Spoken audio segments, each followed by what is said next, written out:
Assalamualaikum warahmatullahi wabarakatuh. Hai teman-teman semua, bagaimana kabarnya? Semoga baik-baik saja. Hari ini, di video kali ini, saya akan membagikan bagaimana cara menghitung kelayakan investasi di suatu bisnis dengan menggunakan metode NPV atau Net Present Value. Untuk lebih jelasnya kita langsung ke tutorialnya aja ya. Baik teman-teman semua, sebelum kita masuk ke cara perhitungannya, kita harus mengetahui juga apa itu pengertian NPV.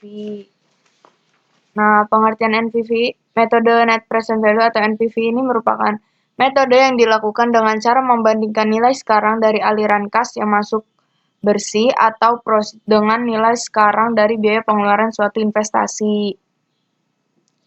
Jadi NPV ini mengestimasikan nilai sekarang pada suatu proyek atau aset ataupun investasi berdasarkan arus kas yang masuk.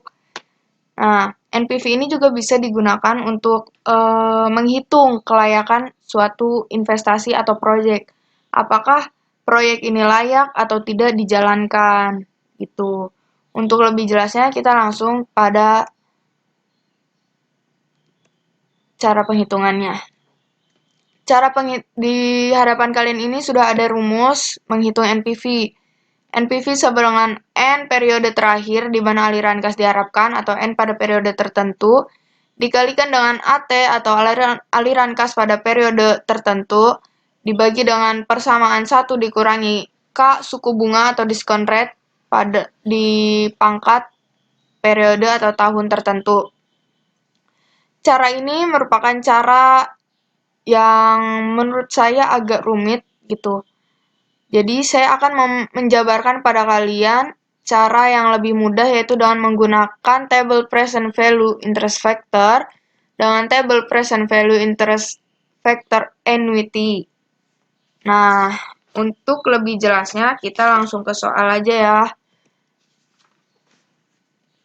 Di sini ada soal PT Serba Serbu saat ini sedang mempertimbangkan dua proyek dengan dasar mutuali eksklusif dan risiko kedua proyek sama serta biaya modal untuk kedua proyek tersebut 14%. Berikut adalah cash flow yang berkaitan dengan dua proyek tersebut. Dasar mutuali eksklusif. Apa sih dasar mutuali eksklusif? Yaitu mencari investasi atau proyek mana yang lebih baik gitu yang akan dipilih untuk dijalankan. Nah, selanjutnya di sini 14%-nya itu adalah diskon rate-nya atau bunganya. Lalu bisa kita lihat di sini ada di project A dan project B. Initial investment dari project A $28.500 dan project B 27.000 maaf. Initial investment ini apa sih? Initial investment ini sama dengan cash outflow atau cash yang dikeluarkan pada project tertentu. Nah, lalu ada pada project A, cash inflows di setiap tahunnya ini sama, yaitu $10.000. Sedangkan project B, cash inflow-nya di setiap tahun ini berbeda, seperti tahun pertama $11.000, tahun kedua $10.000, ketiga $9.000, dan tahun keempat $8.000. Maka cara perhitungannya juga beda. Apa yang membedakan? Yaitu tabel yang digunakannya, yang seperti sudah saya tunjukkan tadi di depan. Project A yang memiliki cash inflow yang sama di setiap tahunnya menggunakan table present value interest factor annuity. Dan sedangkan project B yang memiliki cash inflow yang berbeda di setiap tahun menggunakan table present value interest factor.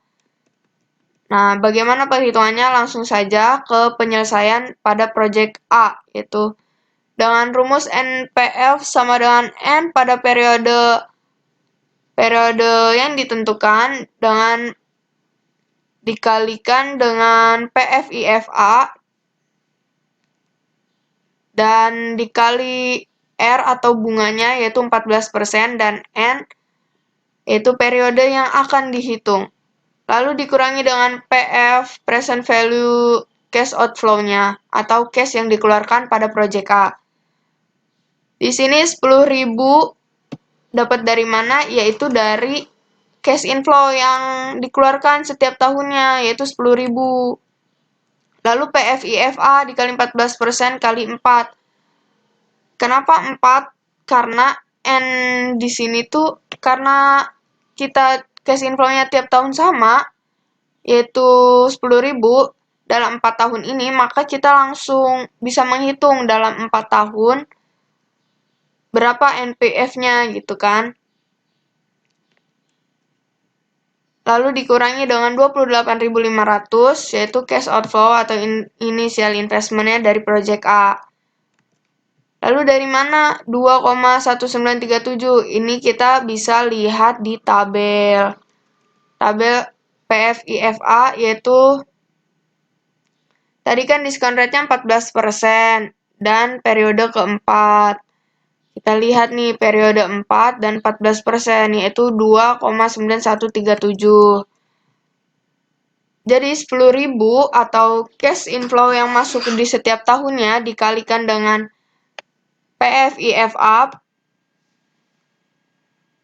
14 dikali 14% diskon rate-nya pada 4 periode, yaitu 29.137 dikurangi dengan cash outflow dari proyek A 28.500. Maka NPF-nya adalah 637 dolar. Dari hasil perhitungan, NPF bernilai positif, yaitu 637 lebih besar dari 0. Maka proyek A ini layak dilaksanakan. Lalu bagaimana dengan proyek B? Apakah layak juga? Mari kita hitung sama-sama. Penyelesaian proyek B. Di sini kita buat persamaan dulu. Cash inflow disebut 1, PFIF disebut 2, dan PFCIF disebut 3. Jadi cara penghitungnya itu cash inflow atau 1 dikurangi maksudnya dikali PFIFA.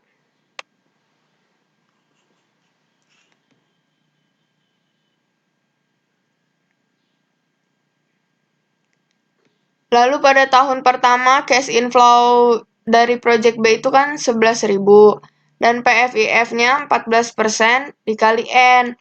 N-nya ini bukan 4 tapi sesuai tahun yang akan dihitungnya. Nah, kita kan mau menghitung tahun pertama dulu nih. 11.000 dolar tahun pertama, maka kita lihat di tabel. 14% pada periode 14% pada periode pertama, yaitu 0,8772. 0,8772.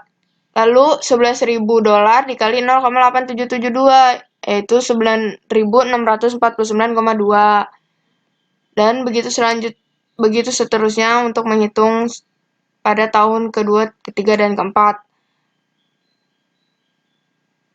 Lalu total dari pengkalian cash inflow dan PFIF-nya, yaitu PFCIF ini semuanya dijumlah 9.649 kali 2 ditambah dengan 7.690 tambah 6.075 ditambah 4.739, totalnya adalah 28.150,2.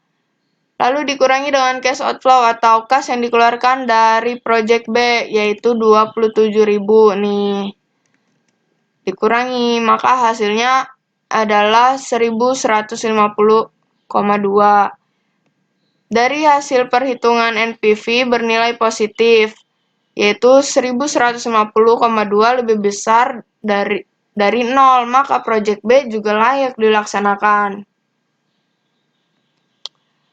Maka mana proyek yang lebih baik yang harus kita pilih? Karena kita kan menggunakan dasar mutually eksklusif, memilih salah satu yang terlayak atau terbaik. dari suatu proyek. Jadi, mana yang harus kita pilih? Yaitu dengan NPV yang terbesar. NPV A ini 637, sedangkan NPV Project B 1150,2. Maka kesimpulannya, proyek yang dipilih oleh PT Serba Serbu adalah Project B karena lebih besar dari Project A dengan NPV sebesar 1150,2. Sekian video mengenai cara perhitungan kelayakan suatu proyek menggunakan metode NPV atau Net Present Value yang sudah saya jelaskan. Semoga bermanfaat dan semoga teman-teman semua bisa mengerti apa yang saya jelaskan tadi. Kurang lebihnya mohon maaf apabila saya dalam menjelaskannya masih terbata-bata.